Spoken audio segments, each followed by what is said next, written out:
নমস্কার।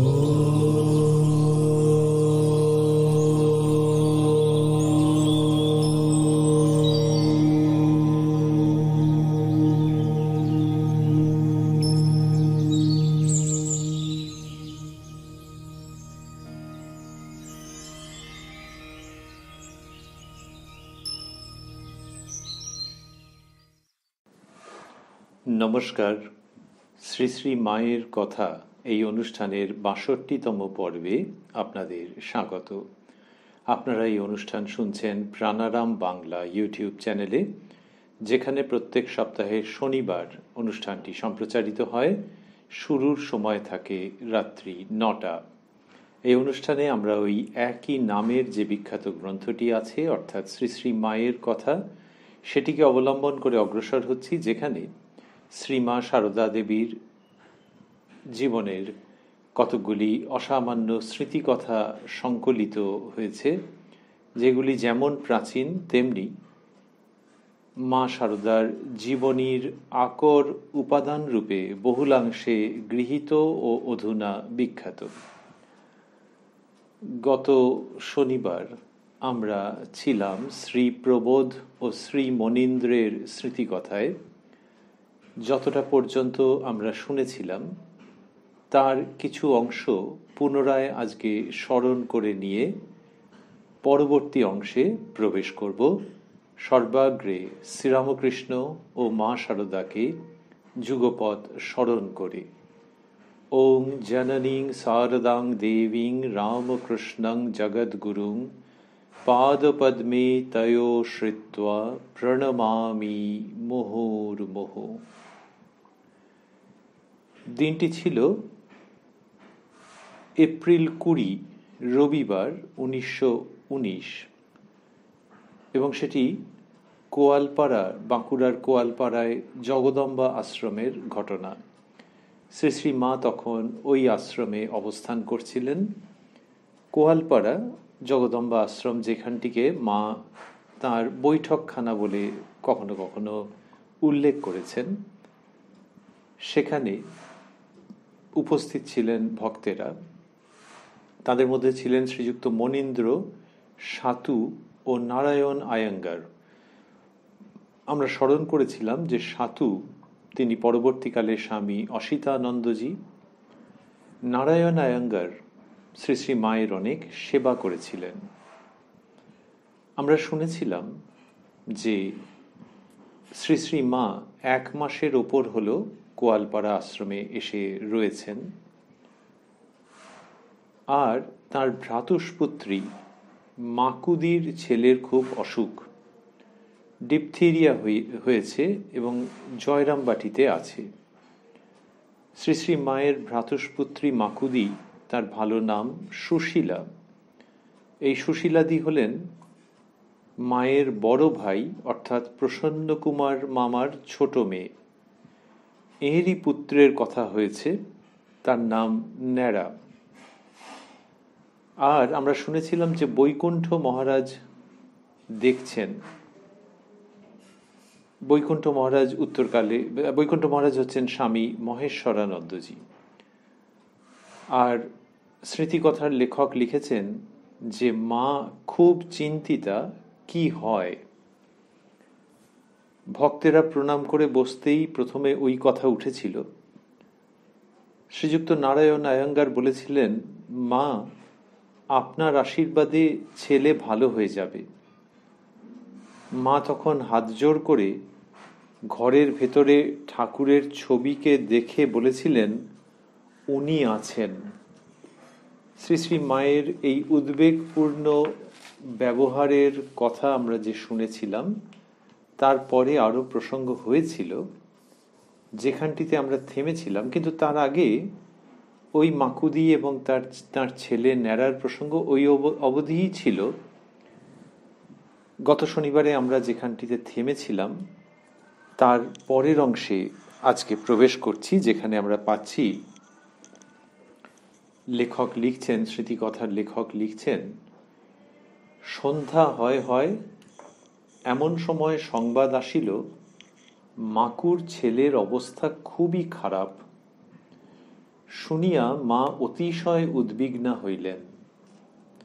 ব্রহ্মচারী বরদাকে বলিলেন, পালকি ঠিক করে রাখো, কাল সকালেই আমি যাব, যদি ছেলে ততক্ষণ বেঁচে থাকে। সকালেই আমাকে সংবাদ এনে দেবার কি হবে? মা যে বলছেন ব্রহ্মচারী বরদাকে, ইনি পরবর্তীকালে স্বামী ঈশানানন্দজি, রামকৃষ্ণ মঠ ও রামকৃষ্ণ মিশনের বিখ্যাত এবং বহু মানিত সন্ন্যাসী। ইনি আন্দাজ 11 বছর বয়সে শ্রী শ্রী মায়ের কাছে প্রথম এসেছিলেন।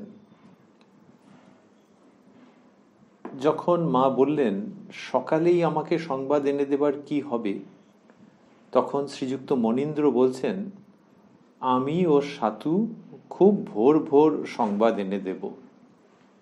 সাতু অর্থাৎ স্বামী অসিতানন্দজির কথা আমরা আগেই উল্লেখ করেছি। একটু পরেই বৈকুণ্ঠ মহারাজ জয়রামবাটি হইতে ফিরিলেন। মাকে এই সংবাদ দিতেই চমকিয়া জিজ্ঞাসা করিলেন, তবে কি ছেলে নেই? এই যে মাকুদি, আমরা পড়েছিলাম যে তিনি তখন জয়রামবাটিতে রয়েছেন। ওইখান থেকে বৈকুণ্ঠ মহারাজ ফিরেছেন। এই সংবাদ পেয়েই মা যথার্থই আশঙ্কা করেছেন এবং বলছেন, তবে কি ছেলে নেই? সকলকে নিরুত্তর দেখিয়া বলিলেন, কতক্ষণ মারা গেল? বৈকুণ্ঠ মহারাজ, 5:30টার সময়। মা, এখন গেলে দেখতে পাবো? বৈকুণ্ঠ মহারাজ, না মা, নিয়ে গেছে। মা খুব কাঁদিতে লাগিলেন। একটু থামছেন তো আবার কাঁদছেন। স্বামী কেশবানন্দ মাকে সান্ত্বনা দিবার চেষ্টা করাতে মা কাঁদিয়া বলিলেন, কেদার গো, আমি ভুলতে পারছি নে। স্বামী কেশবানন্দজি, তাঁরই নাম কেদার। ওই কোয়ালপাড়া আশ্রমের সঙ্গে তাঁর নিকট সম্পর্ক। শ্রী শ্রী মা বলছেন, কেদার গো, আমি ভুলতে পারছি নে। স্মৃতিকথার লেখক লিখছেন, ছেলেটি একবার মাকুর সঙ্গে জয়রামবাটি যাইবার সময় কোথা হইতে কতকগুলি গুলঞ্চ ফুল কুড়াইয়া আনিয়া মায়ের পায়ে দিয়া বলিয়াছিল, দেখো পিসিমা কেমন হয়েছে। তারপর সে প্রণাম করিয়া শ্রী শ্রী মায়ের পায়ের ধুলা লইল। পরে ফুলগুলি জামার পকেটে পুরিয়া লইয়া গিয়াছিল। শরৎ মহারাজ তাহাকে খুব ভালোবাসিতেন। শরৎ মহারাজ মানে স্বামী শারদানন্দজি। শরৎ মহারাজ তাহাকে খুব ভালোবাসিতেন। অসুখের সময় ছেলেটি লাল মামা বলিয়া শরৎ মহারাজকে খুব ডাকিয়াছিল। মা বলিলেন, হয়তো কোনো ভক্ত এসে জন্মেছিল, শেষ জন্ম হবে, নইলে 3 বছরের ছেলের অত বুদ্ধি, অমন করে পুজো করে গা, লালন পালন করে আমার কষ্ট। ওই যে মা বলছেন, উল্লেখ করছেন যে মাকুদির ছেলে ন্যাড়া গুলঞ্চ ফুল কুড়িয়ে এনে মায়ের পায়ে দিয়ে বলেছিল, দেখো পিসিমা কেমন হয়েছে। তারপর প্রণাম করে শ্রী শ্রী মায়ের পায়ের ধুলো নিয়েছিল আর ফুলগুলো জামার পকেটে পুরে নিয়ে চলে গিয়েছিল। তো মা বলছেন, হয়তো কোনো ভক্ত এসে জন্মেছিল, শেষ জন্ম হবে। শেষ জন্ম মানে এরপরে আর তাকে জন্মগ্রহণ করতে হবে না, যেটি আমাদের ভাবধারায় ঐতিহ্যে সনাতন শাস্ত্রে আছে যে অতি সৌভাগ্যের কথা।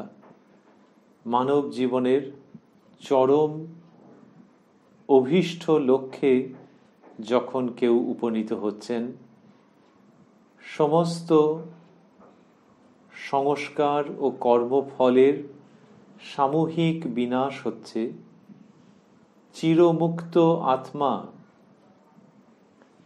আর দেহ ধারণ করছেন না, তারপরে এই যে মুক্তি, সেটি আনন্দের এবং সেটি জীবনের পরম লক্ষ্য। মা বলছেন, হয়তো কোনো ভক্ত এসে জন্মেছিল, শেষ জন্ম হবে, নইলে 3 বছরের ছেলের অত বুদ্ধি, অমন করে পুজো করে গা, লালন পালন করে আমার কষ্ট। প্রসঙ্গত এই ন্যাড়াই শ্রী শ্রী মাকে একবার সীতা বলে ডেকেছিল, সেটি মা অন্যত্র স্মৃতিচারণ করেছেন। যতটা আমরা শুনলাম তারপরে আছে, এই সব কান্নাকাটি ও শোকে অনেক রাত্রি হইয়া গেল। রাত্রিতে শ্রী শ্রী মা মেয়েদের সকলকে জিজ্ঞাসা করিলেন তাহাদের খাওয়া হইয়াছে কিনা। যখন শুনিলেন তাহারা কিছুই খান নাই, বন্ধনীর মধ্যে মা খান নাই বলিয়া, তখন তিনি একটু দুধ ও 2খানি লুচি খাইলেন।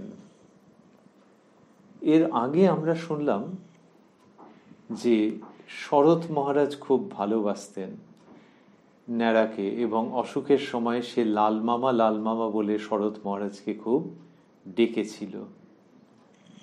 শরৎ মহারাজ বা স্বামী শারদানন্দজি মহারাজ এই ছেলেকে যে এত ভালোবেসেছেন তার কি কারণ হতে পারে? একটি, ওই যে মা বললেন হয়তো কোনো ভক্ত এসে জন্মেছিল।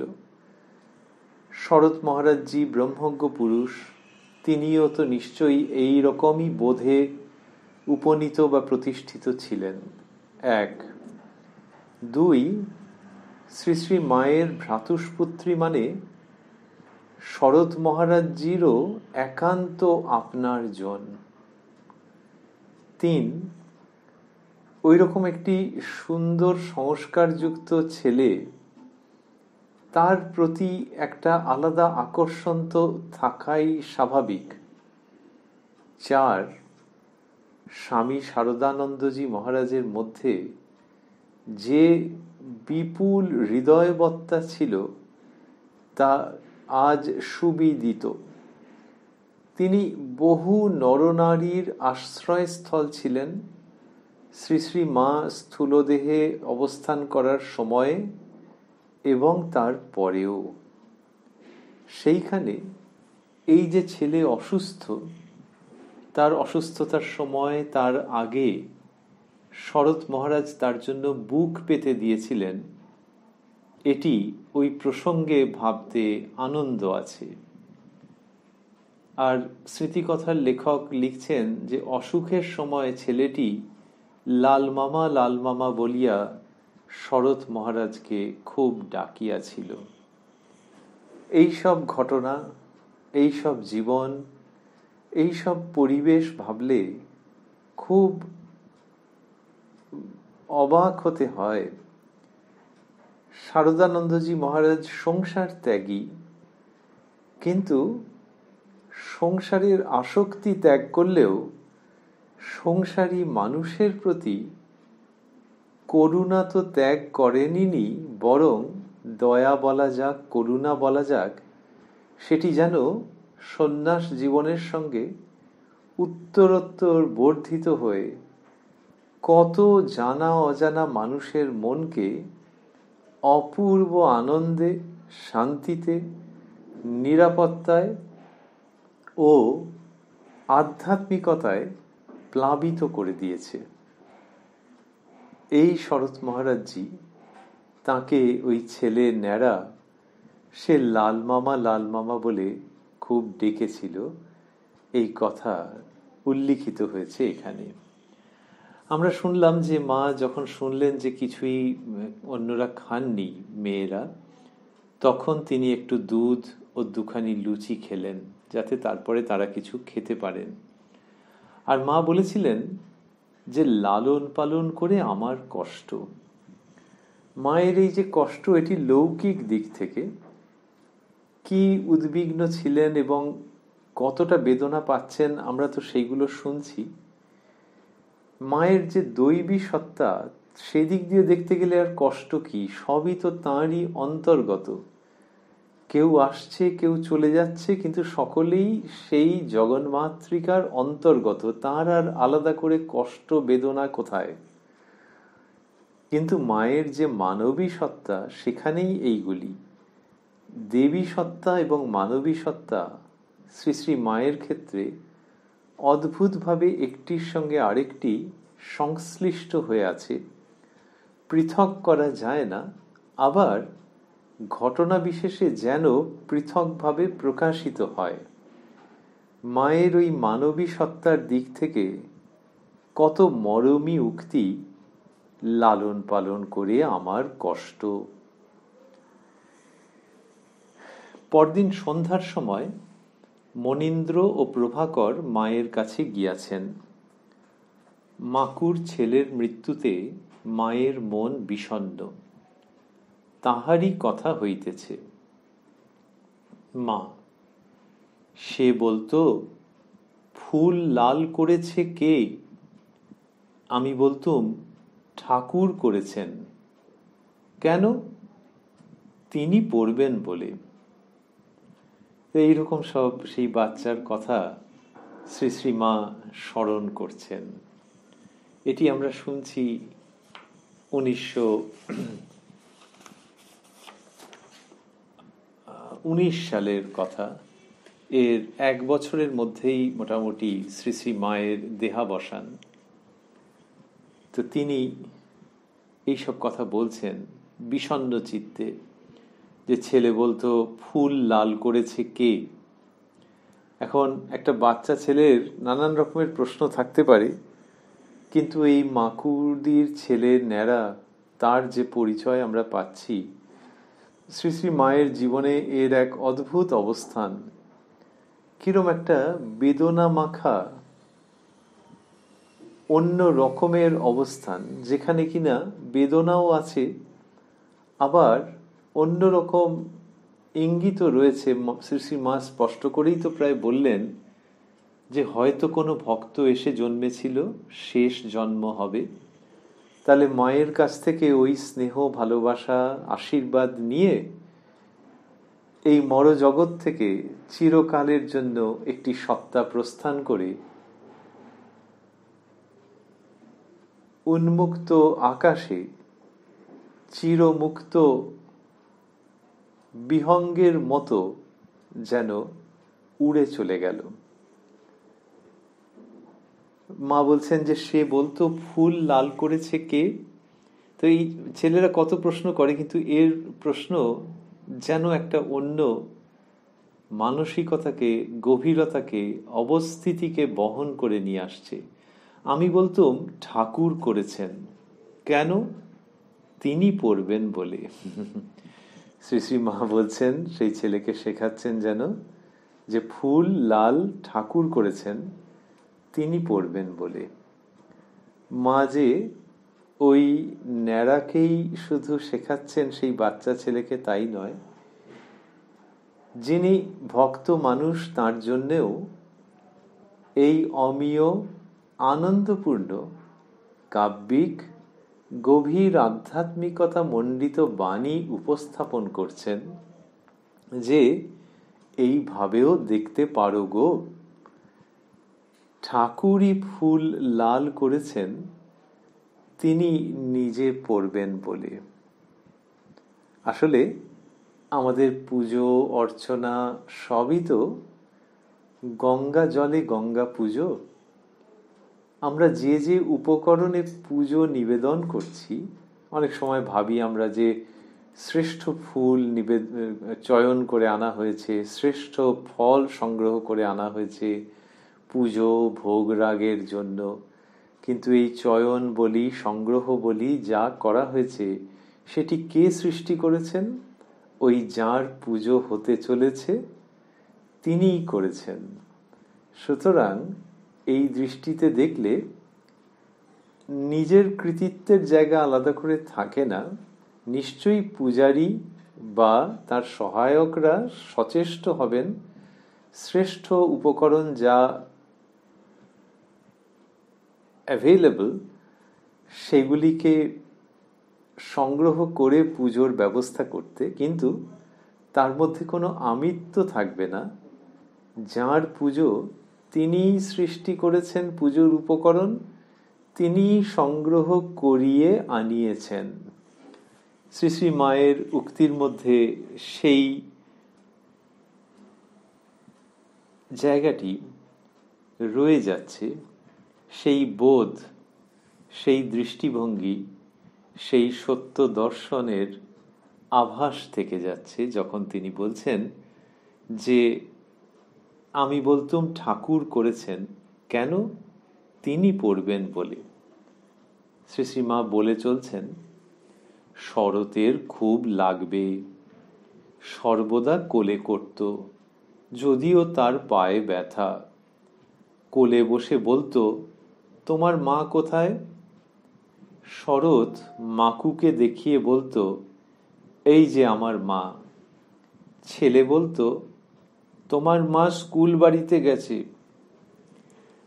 শ্রী শ্রী মায়ের কত দিকে নজর, বলছেন যে যদিও তার পায়ে ব্যথা, স্বামী শারদানন্দজি মহারাজের তো পায়ে ব্যথা ছিল, তো মা সেটি বলছেন যে যদিও তার পায়ে ব্যথা, অর্থাৎ সেই পায়ে ব্যথাটা মায়ের খেয়ালে আছে, মায়ের নজরে রয়েছে। আর তিনি বলছেন যে সর্বদা কোলে করত, যদিও তার পায়ে ব্যথা। তো শরৎ মহারাজের পায়ে ব্যথা রয়েছে, তবু সেই ছেলেকে তিনি কোলে করতেন, এটি মা উল্লেখ করছেন।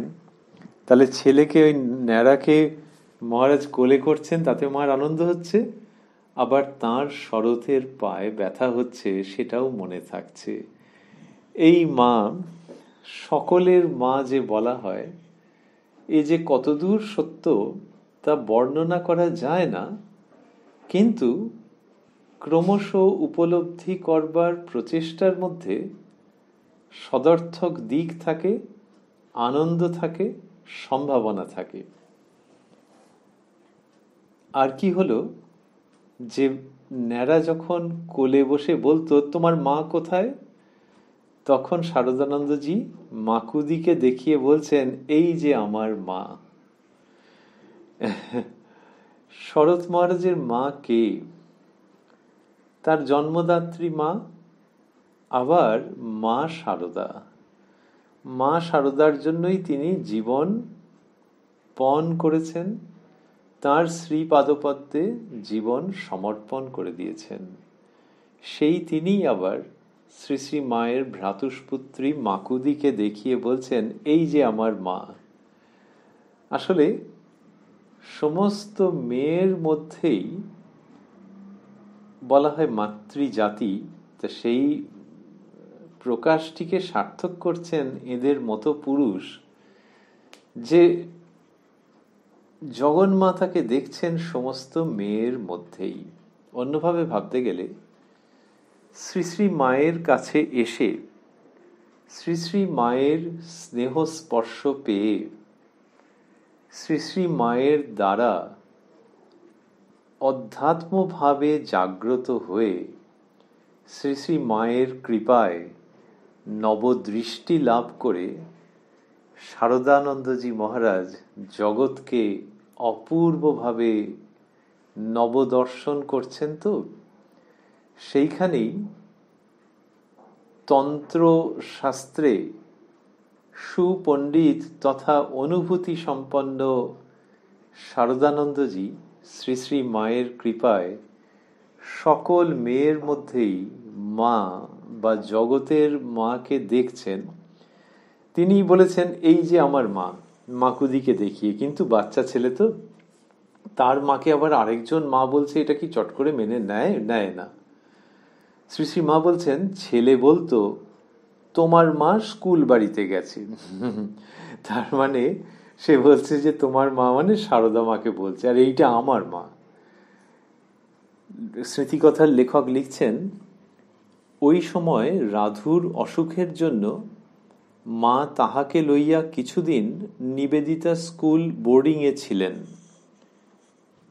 উদ্বোধনের বাড়িতে গোলমাল রাধুর সহ্য হইত না।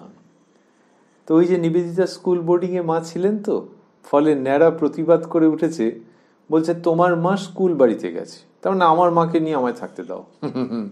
এইসব কথা শ্রী শ্রী মা বিষণ্ণ চিত্তে যেন স্মরণ করছেন।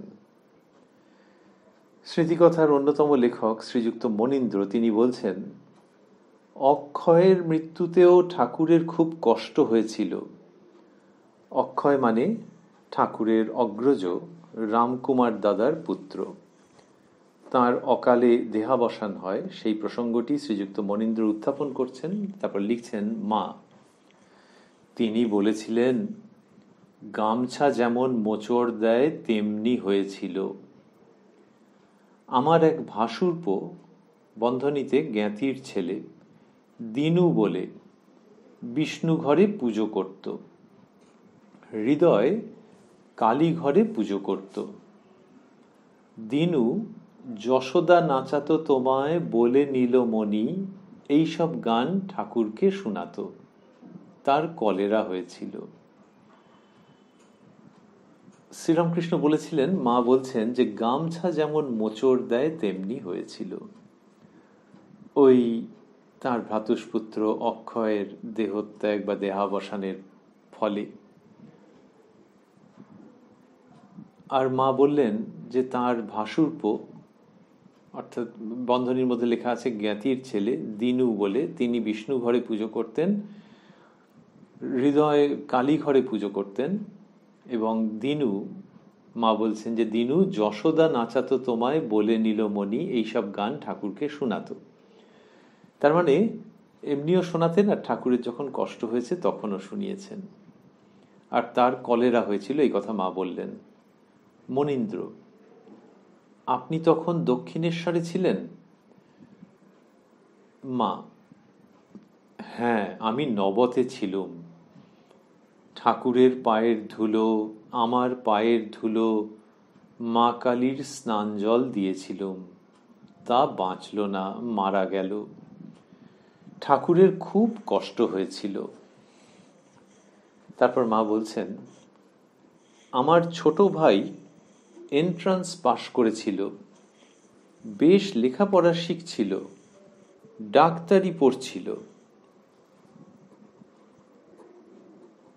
নরেনের সঙ্গে দেখা করতে গেলে নরেন বলেছিল, মার এমন ভাই আছে, সব তো চাল কলা বাঁধা বামুন। এই যে মা তার ছোট ভাইয়ের কথা বলছেন, ইনি অভয় মামা, ভালো নাম অভয়চরণ। ইনি শ্রীযুক্ত রাধুদির পিতা। মা বলে চলছেন, নরেন বললে, পেটের ভিতর ফোড়া হবে, তোমাকে তা কাটতে হবে।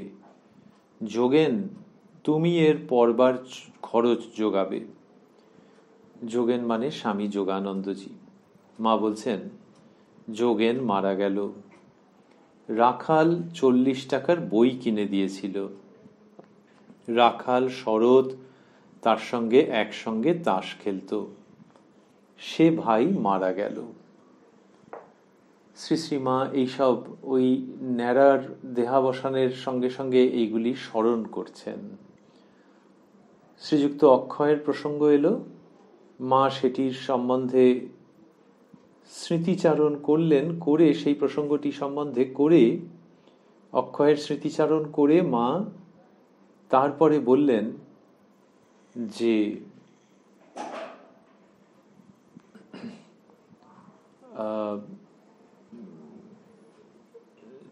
তার ছোট ভাইয়ের কথা, অভয়চরণ মামার কথা বললেন, এবং তারও অকাল মৃত্যুর কথা বললেন। স্বামীজি তার সম্বন্ধে কি বলেছিলেন সেগুলি উল্লেখ করলেন, এবং যোগানন্দ মহারাজেরও দেহাবসানের প্রসঙ্গ এলো। এইগুলি ব্যথিত চিত্তে মা স্মরণ করছেন। তারপর বলছেন, সংসার মায়ার বন্ধন। বন্ধনের মধ্যে লেখা রয়েছে করুণ স্বরে, আহা, যাকে পাশ ফিরে শুইয়ে মনে প্রত্যয় হয় না, এমন ছেলে মাকুর, দেখো না কত যন্ত্রণা। এই যে মায়ার বন্ধন বলছেন, বলেই বলছেন যে যাকে পাশ ফিরে শুইয়ে মনে প্রত্যয় হয় না, অর্থাৎ পাশ ফিরিয়ে শুইয়ে দিয়েছে, দিয়েও তার জন্য চিন্তা হয়ে রয়েছে এমন ছেলে মাকুর, মানে কম বয়স, খুবই কম বয়স, শিশুপুত্র, মায়ের সমস্ত চিন্তা তাকে নিয়ে, সেই ছেলে চলে গেল। মা বলছেন দেখো না কত যন্ত্রণা। এটিও আমরা ভাবছি যে শ্রী শ্রী মায়ের যে দৈবী সত্তা, দিব্য সত্তা, সেই দিক দিয়ে নয়, তার মানবী সত্তার দিক থেকে এই উক্তি, তার বেদনা এবং মানুষের শিক্ষার জন্যেও, মানুষের মনের মধ্যে জগতের প্রকৃত সত্তা সম্পর্কে ধারণা বা জ্ঞান সুপ্রতিষ্ঠিত, চিহ্নিত করবার জন্যেও মায়ের এই উক্তি। তারপর বলছেন, যতটা শুনেছিলাম আমরা, তারপর এই রাধুকে লালন পালন করে কত কষ্ট, পালার বড় জ্বালা, মানে পালন করার। রাধু যখন হয়, মা বলেছিলেন ছোট বউকে ওর মা বাপের বাড়ি নিয়ে যেতে চায়, তা যাক না। এই যে রাধুদিকে মা লালন পালন করেছেন, আগে বলেছেন তিনি যে ঠাকুর স্বয়ং দেখিয়েছেন যে এই রাধুদি যোগমায়া। এখানেও সেই প্রসঙ্গ আসবে, এবং রাধুদিকে অবলম্বন করে যেন শ্রী শ্রী মা এই জগতে মনটা নামিয়ে রাখেন। মন নামিয়ে রাখার প্রসঙ্গ এলো কেন? শ্রী শ্রী মা স্বয়ং তার শ্রীমুখে বলেছেন যে ঠাকুর দেহত্যাগ করার পর তাঁর আর এ জগতে থাকবার ইচ্ছেই ছিল না। তো এই ঠাকুরের নির্দেশে রাধুদিকে অবলম্বন করে মন নামিয়ে রাখা। কিন্তু জাগতিক দিক থেকে দেখতে গেলে মাকে তো কত কষ্ট পেতে হয়েছে রাধুদির জন্য। তাই তিনি বলছেন এই রাধুকে লালন পালন করে কত কষ্ট, পালার বড় জ্বালা। এবং বললেন যে রাধুদি যখন হয়েছেন তখন মা বলেছিলেন, শ্রী শ্রী মায়ের মা, তিনি বলেছিলেন, শ্যামাসুন্দরী দেবী, তিনি বলেছিলেন ছোট বউকে ওর মা বাপের বাড়ি নিয়ে যেতে চায়, তা যাক না। তাহলে আমরা স্মরণ রাখছি যে মায়ের ছোট ভাই, ওই যে যার কথা একটু আগে হলো, অভয়চরণ মামা, তাঁরই কন্যার কথা হচ্ছে। আর তার স্ত্রী সুরবালা, তার মস্তিষ্কের বিকৃতি হয়ে যায় এক সময়। তো এই প্রসঙ্গটি এলো যে ছোট বউকে ওর মা বাপের বাড়ি নিয়ে যেতে চায়, তা যাক না। শ্রী শ্রীমা তারপর বলছেন, আমি সকালবেলা পুজোর সময় দেখলুম, বন্ধনীর মধ্যে কলিকাতায় ঠাকুর পূজা করিবার সময়, থিয়েটারে যেমন পর্দা এই রূপে সরে যায় সেই রূপ দেখেছিলুম। পর্দা মানে ড্রপ সিন। আর এই রূপে ওই যে পর্দা সরে যাচ্ছে সেটি মা দুহাত মেলে দেখাচ্ছেন। বন্ধনীর মধ্যে লেখা আছে দুই হাত মেলিয়া দেখাইয়া, যেরকম ভাবে পর্দা সরে যায় সেটা মা দেখাচ্ছেন। বলছেন আমি সকালবেলা পুজোর সময় দেখলুম থিয়েটারে যেমন পর্দা এই রূপে সরে যায় সেই রূপ দেখেছিলুম। দেশে রাধুর মা খুব কষ্ট পাচ্ছে, রাধুকে শুধু চারিটি মুড়ি দিয়েছে, বাইরে উঠানে পড়ে খড় ধুলোর উপরে মুড়ি খাচ্ছে। রাধুর মা হাতে কোথাও একটা লাল সুতো, কোথাও নীল সুতো বেঁধেছে, পাগলের যেমন খেয়াল। অন্য সব ছেলেরা মুড়ি টুড়ি মিষ্টি দিয়ে খাচ্ছে, এই দেখে জলে চুবিয়ে ধরলে যেমন হাঁপিয়ে ওঠে তেমনি হাঁপিয়ে উঠলুম। বুঝলুম আমি ছেড়ে দিলে রাধুর ওই অবস্থা। তা মা বললেন যে ওই যে রাধুদির দিদিমা, রাধুদির মাকে যে বাপের বাড়ি নিয়ে যেতে চাইছেন, সেইটা কি করে হবে তিনি দেখছেন, ভাব চক্ষে দেখছেন। বলছেন পুজোর সময় দেখেছেন, সকালবেলায় পুজোর সময় দেখেছেন যে থিয়েটারে যেমন পর্দা সরে যায় সেইভাবে দেখতে পাচ্ছেন। যে দেশে রাধুদির মা খুব কষ্ট পাচ্ছে। ওই যে মাথার ঠিক নেই তো, তা কষ্ট পাচ্ছে এবং সেটি মা দেখতে পাচ্ছেন। মা দেখতে পাচ্ছেন এবং বলছেন যে দেশে রাধুর মা খুব কষ্ট পাচ্ছে, রাধুকে শুধু 4টি মুড়ি দিয়েছে, বাইরে উঠানে পড়ে খড় ধুলোর উপর মুড়ি খাচ্ছে। আর রাধুদির মাকে কিরকম দেখছেন? রাধুর মা হাতে কোথাও একটা লাল সুতো, কোথাও নীল সুতো বেঁধেছে, পাগলের যেমন খেয়াল। অন্য সব ছেলেরা মুড়ি টুড়ি মিষ্টি দিয়ে খাচ্ছে, এই দেখে, তাহলে অন্যরা খাচ্ছে তাতে কোনো আপত্তি নেই, কিন্তু রাধুদির ওই রকম অবস্থা, ওই রকম অবহেলিত, এবং তার ভবিষ্যৎ একেবারেই অনিশ্চিত। মা বলছেন এই দেখে জলে চুবিয়ে ধরলে যেমন হাঁপিয়ে ওঠে, তেমনি হাঁপিয়ে উঠলুম। বুঝলুম আমি ছেড়ে দিলে রাধুর ওই অবস্থা। তো এইটি মা বলছেন, বলে তারপর লেখক লিখছেন, শ্রী শ্রী মা তাহার ছোট ভাই অভয়কে খুব ভালোবাসিতেন। ভাইদের তিনিই মানুষ করিয়াছেন। অভয় মৃত্যুকালে বলিয়া গিয়াছিল, দিদি সব রইল দেখো। রাধু তখন মাতৃগর্ভে। প্রসবের পর রাধুর মা শ্রী শ্রী মায়ের সহিত কলিকাতায় আসেন। পরে পাগল হইলে তাহাকে জয়রামবাটি পাঠানো হয়। রাধু সেখানে খুব দুঃখ কষ্ট পাইতে থাকে।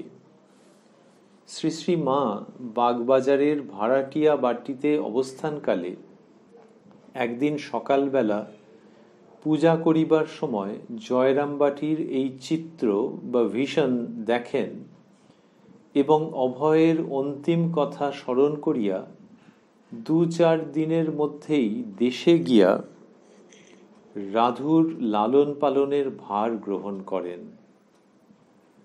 মা বলিতেন, সেই হতেই আমাকে মায়ায় ধরল। এইসব কথা আসছে। ওই যে মা বলছেন সেই হতেই আমাকে মায়ায় ধরল, আর তিনি আবার বলেছেন যে আমরা যেটি আগে স্মরণ করছিলাম যে ঠাকুর স্বয়ং আবির্ভূত হয়ে, মানে এটি দেহাবসানের কত পরে, ঠাকুর স্বয়ং আবির্ভূত হয়ে বলেছিলেন যে এটি যোগমায়া, একে অবলম্বন করে থাকো। আর অনেক কাজ বাকি। মা বলছেন যে পরে দেখলুম তাই তো, অনেক কাজ বাকি। লোককল্যাণের যে কাজ বাকি রয়েছে শ্রীরামকৃষ্ণ তার উল্লেখ করেছিলেন। শ্রী শ্রী মা পরে সেটি সম্যক উপলব্ধি করেছেন, আর তার মন ঊর্ধ্বচারী, ঊর্ধ্বগামী, রাধুদিকে অবলম্বন করেই মন এই জগতে থাকছে লোককল্যাণে। সেটি শ্রী শ্রী মা ঠাকুরের আবির্ভাব ও উক্তির প্রসঙ্গে বিবৃত করেছেন যে ঠাকুরই বলেছেন যে এটি যোগমায়া, একে আশ্রয় করে থাকো। স্মৃতিকথার লেখক লিখছেন, আর একবার কোয়ালপাড়ায় শ্রী শ্রী মায়ের খুব অসুখ। তখন হঠাৎ রাধু শ্বশুরবাড়ি যাইবে বলিয়া জয়রামবাটি চলিয়া আসে। মাকে বলিয়াছিল,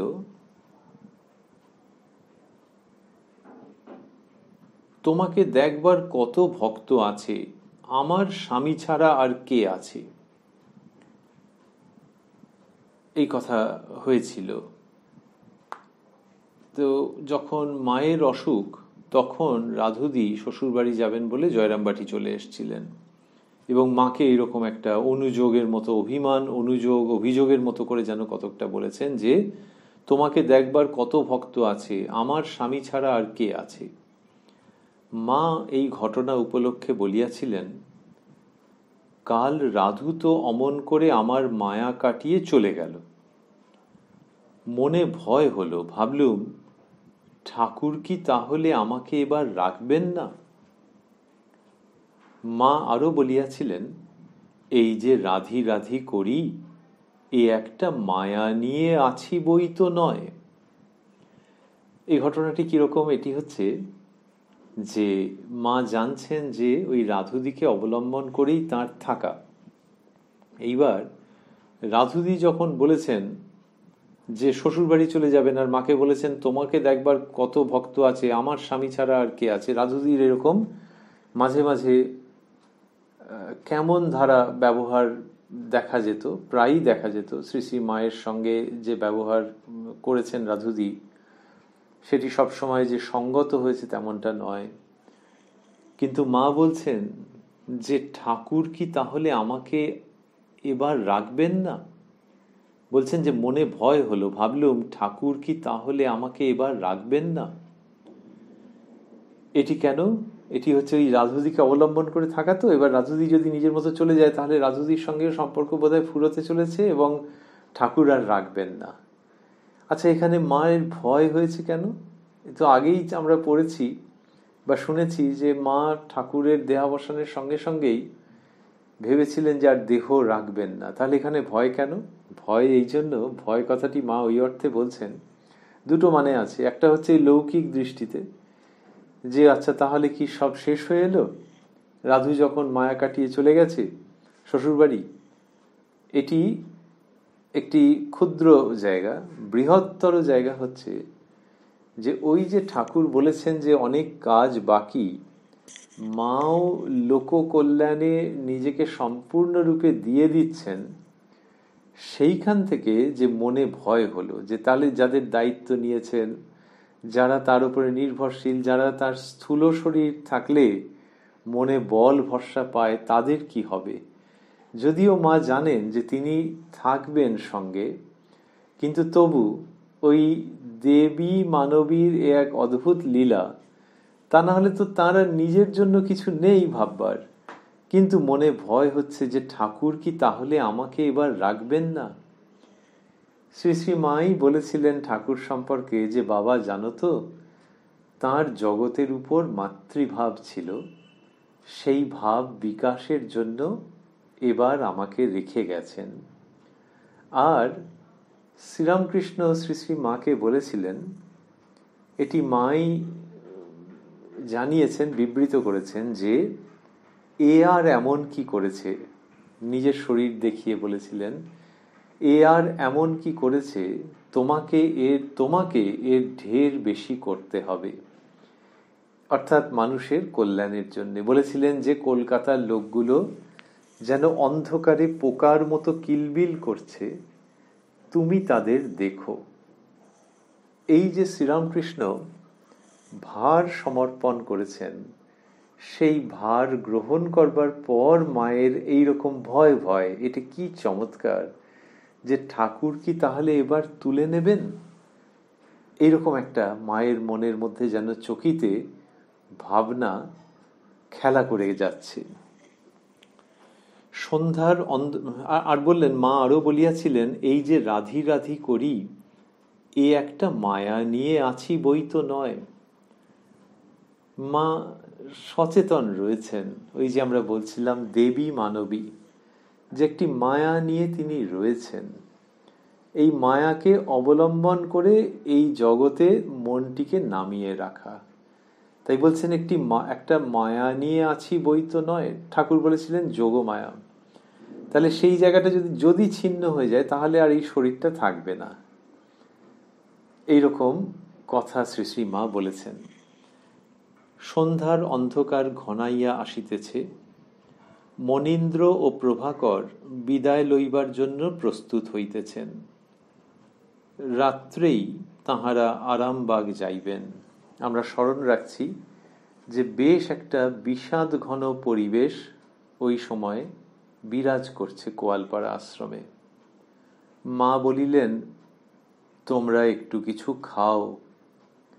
প্রভাকর, আমরা খেয়ে এসেছি। মা, একটু খাও না কেন? ওগো, একটু মিষ্টি এনে দাও তো। পরে আমাদের বলিলেন, তোমরা খাওয়া দাওয়া করে যেও। মনীন্দ্র, আচ্ছা মা। মা, গাড়ি হয়েছে? মনীন্দ্র: হয়েছে। প্রণাম করিয়া বিদায় গ্রহণের সময় মা আশীর্বাদ করিয়া বলিলেন, ভগবানে মতি হোক। মনীন্দ্র: মা, আমাদের মায়া যেন কাটে। মা এ কথায় প্রসন্ন দৃষ্টিপাত করিলেন। ওই যে শোকের পরিবেশ, তার মধ্যেও কিন্তু শ্রী শ্রী মা রীতিমতো জাগ্রত রয়েছেন যে সবাই যেন খেয়ে টেয়ে নেয়, বা যে রওনা হচ্ছে সেও যেন ঠিক সময় খেয়ে নেয়। যারা সন্ধে হবার পরে পরে বিদায় নেবার জন্য প্রস্তুত হচ্ছেন, রাত্রে আরামবাগ যাবেন বলে, মা বললেন তোমরা একটু কিছু খাও। আর যখন তারা বললেন যে আমরা খেয়ে এসেছি, তখন মা বলছেন একটু খাও না কেন, ওগো একটু মিষ্টি এনে দাও তো। লেখককেও বলছেন যে তোমরা, পরে আমাদের বলিলেন তোমরা খাওয়া দাওয়া করে যেও। তারপর বলছেন যে গাড়ি হয়েছে, এইসব হচ্ছে। আর প্রণাম করে বিদায় গ্রহণের সময় মা আশীর্বাদ করেছেন যে ভগবানে মতি হোক। স্বয়ং ভগবতী এই আশীর্বাদ করছেন, যেন মানবভাবে এটি করছেন। তখন শ্রীযুক্ত মনীন্দ্র বলছেন যে মা, আমাদের মায়া যেন কাটে। যিনি মায়ার বন্ধন ছেদন করতে পারেন তার কাছেই এই প্রার্থনা করছেন, বলছেন মা, আমাদের মায়া যেন কাটে। আর লিখছেন, মা এ কথায় প্রসন্ন দৃষ্টিপাত করিলেন। গানে আছে, সদানন্দ সুখে ভাসে শ্যামা যদি ফিরে চায়। তো সেই শ্যামা মায়ের সঙ্গে যিনি অভেদ, যিনি এবং শ্যামা মা এবং শ্রীরামকৃষ্ণের উক্তি মতো তাঁর জন্মদাত্রী মা অভেদ, সেই মা শারদা কি হলো, যখন এই কথা বললেন যে মা আমাদের মায়া যেন কাটে, তখন মা এ কথায় প্রসন্ন দৃষ্টিপাত করিলেন। ওই যে সদানন্দ সুখে ভাসে শ্যামা যদি ফিরে চায়, ফিরে চায় মানে একটু মুখ ফিরিয়ে যদি মা তাকান নিমেষের জন্যেও, তাহলেও ভক্তের হৃদয় আনন্দে ভেসে যাচ্ছে। যখন মনীন্দ্র বললেন, শ্রীযুক্ত মনীন্দ্র বললেন যে মা আমাদের মায়া যেন কাটে, তখন মা প্রসন্ন দৃষ্টিপাত করলেন। অথচ একটু আগেই বলেছেন ভগবানে মতি হোক। তাহলে এখানেও যদি বলতেন যে হ্যাঁ ভগবানের কাছে তুমিও প্রার্থনা করো আমিও করি, এখানে করলেন না, প্রসন্ন দৃষ্টিপাত করলেন। ওই জন্যেই ওই মানবী সত্তা আর দেবী সত্তাকে একত্র অচ্ছেদ্যভাবে অবস্থান করতে দেখা যায়, এখানে যাচ্ছে এবং অন্যত্র কত ক্ষেত্রে দেখা যায়। ভগবানে মতি হোক বললেন, কিন্তু সেই সঙ্গে আনন্দের ঘটনা হচ্ছে যে আমাদের মায়া যেন কাটে, এইটিতে মা প্রসন্ন দৃষ্টিপাত করলেন এই কথাটি শুনে। এরপর ছোট্ট ঘটনা, 23শে এপ্রিল ভক্তেরা মাকে প্রণাম করিতে গিয়াছেন। নারায়ণ আয়াঙ্গার মাকে বলিলেন, মা, আপনার মনে এখন অশান্তি, আমি সেজন্য শীঘ্র রওনা হব মনে করছি। অশান্তির পর বন্ধনীর মধ্যে লেখা আছে মাকুর ছেলের মৃত্যুতে। মা বলিলেন, সুখ দুঃখ আর কোথায় যাবে, এরা তো আছেই, তোমার তাতে কি, তুমি এখন থাকো, আগামী জ্যৈষ্ঠ মাসের 4, 5 তারিখে যাবে। তাহলে মা পিছিয়ে দিলেন, বললেন যে পরে যেও। তা এটি কিরকম হলো যে ওই মাকুদির ছেলের দেহাবসানে যে মায়ের মনের অশান্তি রয়েছে, সেটি কথা যখন নারায়ণ আয়াঙ্গার বলছেন, তাহলে 20শে এপ্রিলের কথা আমরা আগে শুনছিলাম, আর এটি মাত্র 23শে এপ্রিল। তার মানে মায়ের মনের মধ্যে খুবই বেদনা, বোঝাই যাচ্ছে। তো নারায়ণ আয়াঙ্গার বলছেন যে আমি শীঘ্র রওনা হব, মানে তিনি চলে যাবেন। মা সেটাকে একেবারেই হতে দিচ্ছেন না, বলছেন সুখ দুঃখ আর কোথায় যাবে, এরা তো আছেই, তোমার তাতে কি, তুমি এখন থাকো, আগামী জ্যৈষ্ঠ মাসের 4, 5 তারিখে যাবে। এইরকম ভাবে মা সমস্ত সন্তানকে ভালোবাসছেন, যে ইহলোক ত্যাগ করেছে তার জন্য দুঃখ যেমন করছেন, তেমনি যাদেরকে হাতের কাছে পাচ্ছেন তাদের একেবারে আগলে নিজের কাজটিতে রেখে দিচ্ছেন। শ্রী শ্রী মায়ের কৃপায় এই অনুষ্ঠানে আপনারা আমরা আবারও মিলিত হব আগামী শনিবার প্রাণারাম বাংলা ইউটিউব চ্যানেলে, যেখানে প্রত্যেক সপ্তাহের শনিবার সম্প্রচারিত হয় এই শ্রী শ্রী মায়ের কথা অনুষ্ঠানটি। শুরুর সময় থাকে রাত্রি 9টা। আজকে আমরা যে প্রসঙ্গ শুনলাম সেখানে বেদনা রয়েছে, মায়ের স্মৃতিচারণ রয়েছে, আবার কেমন যেন একটা অভয় আশ্রয়দানের প্রসন্ন হাস্যমুখও রয়েছে। এই হাসি মাখা মুখ জগৎ জননীর, যার মধ্য থেকে সব কিছু, সৃষ্টি স্থিতি প্রলয় সব কিছু, যার মধ্য থেকে, যাকে কেন্দ্র করে, যাকে আবর্তন করে সেই শ্রী শ্রী মায়ের অমূল্য স্মৃতিকথা আমরা শুনছিলাম। আর শেষ করতে করতে ভাবছি যে শোনা মানে এক, দেখা মানে এক, সেগুলি বহিরিন্দ্রিয় দিয়ে তো একরকম হয়। তো মায়ের কথা এখন কান দিয়ে শোনা যায়, তাকে কি দেখা যায়? এরা তো নিত্য উপস্থিত, আর ওই দেখার সহায়ক রূপে রয়ে গেছে এই রকম সব অনবদ্য উপাদান, যেমন শ্রী শ্রী মায়ের কথা, যেগুলি আমরা বিশ্বাস করি শ্রী শ্রী মায়ের এবং শ্রীরামকৃষ্ণের ইচ্ছাতেই জগতে সৃষ্ট হয়েছে এবং রয়ে গেছে। আমরা শ্রী শ্রী রামকৃষ্ণ কথামৃত বলি, শ্রী শ্রী মায়ের কথা বলি, তাঁদেরই ইচ্ছায় উদ্ভূত, প্রচারিত এবং আমাদের দ্বারা প্রাপ্ত। সেখানে শ্রী শ্রী মাকে দর্শন করবারও যথেষ্ট উপাদান রয়েছে, যার দ্বারা মানুষ ওই লক্ষ্যে অগ্রসর হতে পারে এবং মায়ের কাছে প্রার্থনা জানাতে পারে। এই যে লেখা রয়েছে যে শ্রীযুক্ত মনীন্দ্র যখন বলছেন মা আমাদের মায়া যেন কাটে, তারপরে লেখা রয়েছে মা এ কথায় প্রসন্ন দৃষ্টিপাত করিলেন। ওই যে প্রসন্ন দৃষ্টিপাত করছেন, আমরা ভাবতেই চাইব যে সেটি ওই শ্রীযুক্ত মনীন্দ্রের প্রতি যেমন, তেমনি ওই ভক্ত ছেলেকে ছুঁয়ে প্রসারিত হচ্ছে, প্রবাহিত হচ্ছে অনন্ত ভবিষ্যতের দিকে, এবং আমাদেরও স্পর্শ করছে শ্রী শ্রী মায়ের গভীর স্নেহ বাৎসল্যের ধারা বহন করে। ওই যে মা প্রসন্ন দৃষ্টিপাত করেছেন, সেটি আমরা অবশ্যই ভাবতে চাইব যে আমাদের প্রতিও প্রসারিত, প্রবাহিত হয়ে রয়েছে।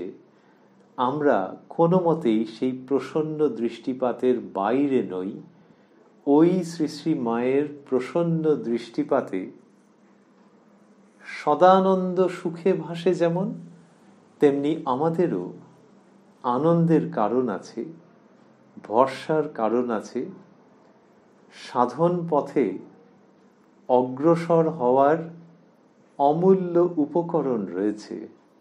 শ্রী শ্রী মায়ের সেই প্রসন্ন দৃষ্টিপাতকে মনে মনে স্মরণ করে এবং সেই দৃষ্টির স্নিগ্ধ বিমল কিরণে অবগাহন করতে করতে তাঁর এবং শ্রী শ্রী ঠাকুরের শ্রীচরণে প্রণতি জানিয়ে আজকের অনুষ্ঠানের শুভ পরিসমাপ্তি।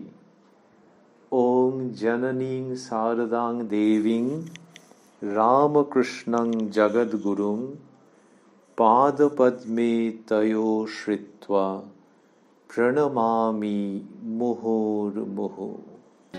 প্রাণারাম প্রাণারাম প্রাণারাম।